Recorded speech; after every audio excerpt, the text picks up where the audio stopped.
Ces équipes de foot recherchent urgemment gardien de but. La Story Sport. La Story Sport avec Cédric Dandeville. Cédric, on le voit au tennis ou au hand, la pandémie et sport de haut niveau, c'est pas toujours compatible. Les compétitions de foot sont aussi particulièrement touchées. Oui, d'ailleurs, Charles, j'en profite pour lancer un appel officiel. Si, à tout hasard, vous d'ailleurs, Charles ou Anaïs, si vous avez dans votre entourage un gardien de but comorien. Ou nous-mêmes. Ah oui, il faut être comorien. Non, il faut être comorien, sinon c'est la compliqué.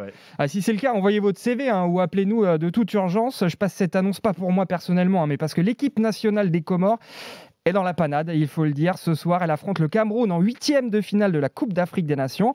Un moment historique pour les Comoriens qui tournent au tragicomique à cause du Covid. Samedi, pas moins de 12 membres de la délégation ont été testés positifs. Parmi eux, 2 des 3 gardiens de but et pas de bol. Le 3e s'est blessé à l'épaule.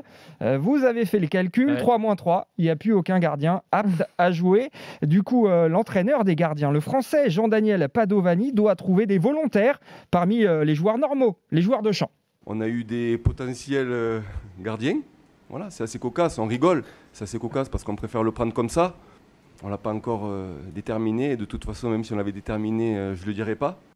C'est un peu comme quand on était petit, quoi. C'est qui veut aller au cash, quoi. C'est un peu ça la question dans le vestiaire en ce moment. Oui, c'est ça. Et personne n'a trop envie d'y aller a priori. C'est pour ça qu'on est joueur de champ et pas gardien de but. Donc vous l'entendez, on prend tout ça avec le sourire, avec beaucoup de philosophie du côté des Comores. Alors je précise justement pour ceux qui connaissent pas du tout le foot, que jouer un match de foot sans un vrai gardien de but, c'est comme partir en croisière avec un bateau troué.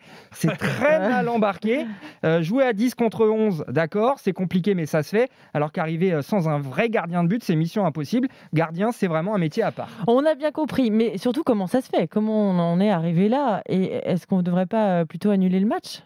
Eh bien, pas à la Coupe d'Afrique des Nations en tout cas, parce que pour permettre aux rencontres de se tenir coûte que coûte, le règlement avait été assoupli avant la compétition. Je cite, en cas d'absence d'un gardien de but, un autre joueur de l'équipe doit remplacer le gardien de but. La seule et unique condition finalement pour jouer un match dans cette CAN, c'est d'avoir 11 joueurs disponibles. L'équipe des Comores doit donc se débrouiller avec les moyens du bord, en espérant que de nouveaux tests prévus aujourd'hui réservent quelques surprises positives ou négatives plutôt. Ah oui, on espère qu'un des 3 gardiens, enfin des 2 gardiens qui a été testé positif, soit aujourd'hui négatif et puisse tenir sa place. Sinon, il y a quand même un risque de ridicule. On est d'accord.